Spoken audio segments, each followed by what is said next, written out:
کشمیریوں کی منظم نسل کشی پر متعین بھارتی قابض فوجیوں نے رمضان المبارک کے مقدس مہینے میں بھی کشمیریوں کا قتل عام مزید تیز کرتے ہوئے اسلام آباد اور کلگام اضلاع میں 2 نوجوانوں کو شہید کر دیا۔ نثار احمد ڈار نامی ایک نوجوان کو ضلع اسلام آباد کے علاقے سری گفوارہ میں تلاشی اور محاصرے کی ایک ظالمانہ کارروائی کے دوران شہید کیا گیا، جبکہ قابض افواج نے ضلع کلگام کے علاقے DH پورہ میں بھی ایک اور نوجوان کو شہید کر دیا۔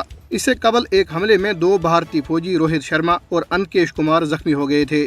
قابض انتظامیہ نے علاقے میں انٹرنیٹ سروس معطل کر دی۔ بھارت کے غیر قانونی زیر قبضہ جموں کشمیر میں بھارتی پولیس نے گزشتہ روز سری نگر کی تاریخی جامع مسجد میں بھارت کے خلاف اور آزادی کے حق میں نعرے لگانے کی پاداش میں شہر سے کم از کم 13 نوجوانوں کو گرفتار کر لیا ہے۔ پولیس نے نوجوانوں کو سری نگر کے مختلف علاقوں سے گھروں پر چھاپوں کے دوران گرفتار کیا۔ گرفتار کیے جانے والوں میں سے 2 کے نام بشارت نبی بٹ اور عمر منظور معلوم ہوئے ہیں۔ پولیس نے کہا ہے کہ مزید کئی نوجوانوں کو پوچھ گچھ کے لیے بلایا گیا ہے اور انہیں بھی جلد ہی باضابطہ طور پر گرفتار کر لیا جائے گا۔ واضح رہے کہ جامع مسجد سری نگر گزشتہ روز رمضان کے پہلے جمعے کی نماز کے بعد آزادی کے حق میں اور بھارت مخالف نعروں سے گونج اٹھی تھی۔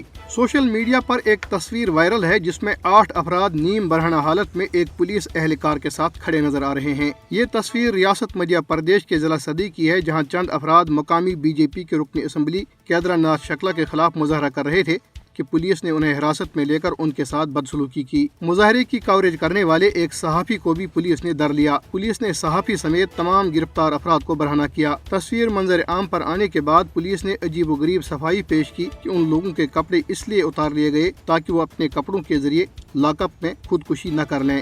انسانی حقوق کی تنظیم آل انڈیا لائرز ایسوسی ایشن فار جسٹس نے کرناٹک میں ڈائریکٹر جنرل پولیس اور انسپکٹر جنرل پولیس سے کہا ہے کہ وہ ریاست میں مسلمانوں کے سماجی اور اقتصادی بائیکاٹ کا مطالبہ کرنے والے ہندوتوا گروپوں اور دیگر کے خلاف قانونی کارروائی کریں۔ انسانی حقوق کی تنظیم نے سینئر پولیس حکام کی توجہ ہندوتوا رہنماؤں کی طرف سے مسلمانوں کے خلاف کی گئی نفرت انگیز تقاریر کی طرف مبذول کرائی۔ تنظیم کے شریک کنوینر میتری کرشنن کی طرف سے پولیس میں درج کرائی گئی شکایت میں وشوا ہندو پریشد، بجرنگ دل، مندروں کے سربراہوں اور دیگر کو ملزم قرار دیا گیا ہے اور ان کے خلاف FIR کے اندراج، آزادانہ تحقیقات اور بائیکاٹ مہم کو روکنے کے لیے احتیاطی اقدامات کا مطالبہ کیا گیا۔ اقوام متحدہ کے حقوق کے ماہرین کے گروپ نے بھارتی حکومت کو ایک خط لکھا ہے جس میں دلت صحافی مینا کوتوال کو ملنے والی جان سے مارنے کی دھمکیوں اور پولیس کی طرف سے اس کا نوٹس لینے میں ناکامی پر تشویش کا اظہار کیا گیا ہے۔ اقوام متحدہ کے خصوصی نمائندوں برائے انسانی حقوق اور اقوام متحدہ کے دیگر ماہرین نے کہا ہے کہ انہوں نے رواں برس 3 فروری کو بھارتی حکومت کو اس حوالے سے خط لکھا تھا جسے عام کرنے سے پہلے 60 دن تک خفیہ رکھا گیا تھا۔ انہوں نے کہا کہ اس عرصے کے دوران توقع کی جا رہی تھی کہ بھارتی حکومت اس خط کا جواب دے گی، لیکن اس کی طرف سے اس مدت کے دوران کوئی جواب نہیں آیا۔